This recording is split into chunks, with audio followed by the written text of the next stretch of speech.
যে সরকার আছে। জাতীয় বিপ্লব ও সংহতি দিবসের 50 বছর উপলক্ষে প্রেস ক্লাবে আয়োজন করা হয় গোলটেবিল বৈঠকের। নভেম্বর থেকে জুলাই বিপ্লব থেকে বিপ্লব শিরোনামে বৈষম্য বিরোধী ছাত্র আন্দোলনের উদ্যোগে আয়োজিত এই বৈঠকে উঠে আসে আসন্ন ত্রয়োদশ জাতীয় সংসদ নির্বাচন প্রসঙ্গ। নির্বাচনটা শান্তিপূর্ণ সুন্দরভাবে। আলোচক হিসেবে এতে অংশ নেন রাষ্ট্রচিন্তক ফরহাদ মজহার। বলেন, বর্তমান সংবিধান অনুযায়ী অন্তর্বর্তী সরকারের বৈধতা নেই, তাই তারা জাতীয় নির্বাচন আয়োজন করতে পারে না। 5 তারিখে আমাদের উচিত ছিল রাজু ভাস্কর্য কিংবা শহীদ মিনারের সামনে আমরা কি করা, শপথ নেওয়া জনগণের কাছে, এবং শপথ নিয়ে বলা যে বাংলাদেশের সংবিধান বাতিল এবং এখন থেকে বাংলাদেশের জনগণ তাদের নতুন গঠনতন্ত্র প্রণয়ন করবে, তার গঠনতান্ত্রিক প্রক্রিয়া শুরু হলো। এটা 5 তারিখে কথা বলা দরকার ছিল।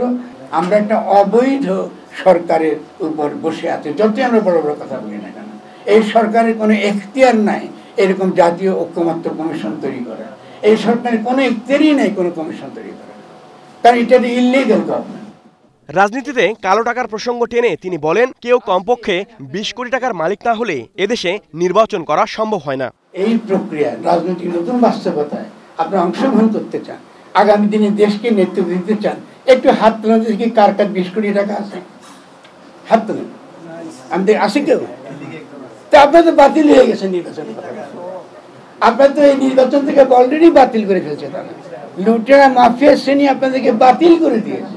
তো এখন সেজন্য আমি ইভেন এনসিপিকে বলি, তোমরা এই নির্বাচনবাদী দল বানালে কি যুক্তি? এটা একটা যুক্তি থাকতে হবে। গণঅভ্যুত্থান তো শেষ হয়নি, আমরা ভুল করতে পারি, তো ভুল কি শুধরাতে পারবো না। ভোটের মাঠে টাকার প্রভাব ইস্যুটি সামনে আনেন যুব ও ক্রীড়া উপদেষ্টা আসিফ মাহমুদ সজীব ভুঁইয়াও। আসছে জাতীয় নির্বাচনে নিজে প্রার্থী হওয়ার ব্যাপারেও ইঙ্গিত দেন তিনি।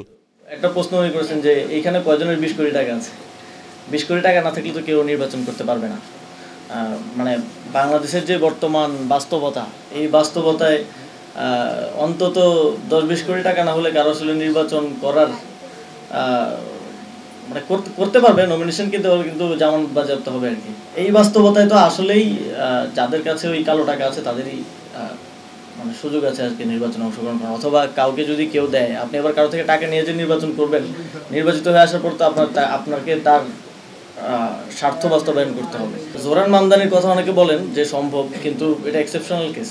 এক্সেপশনাল কেস তো 300 আসনে ঘটা সম্ভব না। এটা হয়তো এই ইলেকশনে দেখবেন 2-1 জনের জন্য ঘটে যাচ্ছে, কিন্তু 300 জনের জন্য তো আর ঘটবে না।